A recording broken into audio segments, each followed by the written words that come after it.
Hello, folks, and welcome to Northmaster's Realm.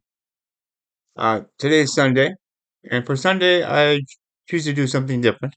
I won't do news in a flash or just something major breaking, or the daily reading that I do each day about kind of the alternative to free market capitalism, which would be mercantile capitalism.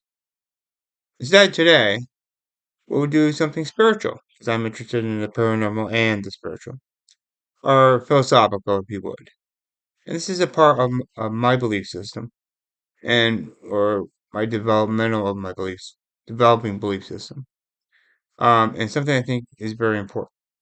I'm going to read to you today some of the opening statements in a book by Wattles, who was a leading member of what they called the New Thought movement back in the early 20th century. It was the basis upon which um, he wrote his book, The Science of Getting Rich, which was the basis upon which the movie The Secret and the book The Secret was by Rhonda Burns was written. It's rooted in the universal principle and the stated law of the universe known as the law of attraction. And I believe it is a true law. And so what I'm going to do today is I'm going to read you um, just a brief part of that, which kind of shows you what we live for, which I believe we live for, and then we should all understand. From there, you can go out and enjoy your Sunday. All right. So for starters, it says here there are three motives for which we live. We live for the body, we live for the mind, and we live for the soul. No one of these is better or holier than the other.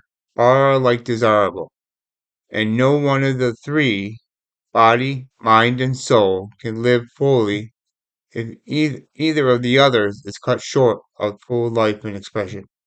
It's not the right it is not right nor noble to live only for the soul and deny the mind and body. And it's wrong to live for the intellect and to deny body and soul. We are all acquainted with the loathsome consequences of living for the body alone and denying both mind and soul. And we see the real life means uh, the complete expression of all that man can give forth through mind, body, mind, and soul. Whatever he can say, no man can be really happy or satisfied unless his body is living fully in every function, unless the same is true of his mind and that of his soul. Wherever there is an unexpressed possibility or function not performed, there is unsatisfied desire. Desire is possibility seeking expression, or function seeking performance. Man cannot live fully in body without good food, comfortable clothing, warm shelter, or without the freedom from excessive toil. Rest, recreation are also necessary for his physical life. He cannot live fully in mind without books and time to read this, to study them, without the opportunity for travel and observation, or without intellectual companionship. He, to live to live fully in mind, he must have intellectual recreations, and must surround himself with all the objects of art and beauty he is capable of using and appreciating. To live fully in soul, man must have love, and love is denied expression by poverty. A man's highest happiness is found in the bestowal of benefits on those he loves. Love finds its most natural and spontaneous expression in giving. The man who has nothing to give cannot fill his place as a husband or a father, as a citizen or as a man. It is in the use of material things that man finds full life for his body, develops his mind, and unfolds his soul.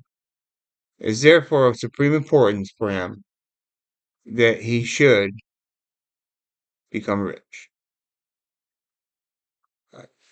And by rich, we don't mean the classical definition. We mean he should become one who has all the money he needs to do those things for mind, body, and soul. Uh, there, so Let me read to you that again. Man cannot live fully in body without good food, comfortable clothing, warm shelter, and without freedom from excessive toil. Rest and recreation are also necessary. He cannot live fully in mind without books and time to study them, and without the opportunity for travel or observation, especially if he doesn't like reading, or intellectual companionship. And he cannot live fully in soul unless he can express love. And, and man expresses love by giving. And he cannot give and be truly a husband, a father, a citizen, or a man unless he has the money to do so.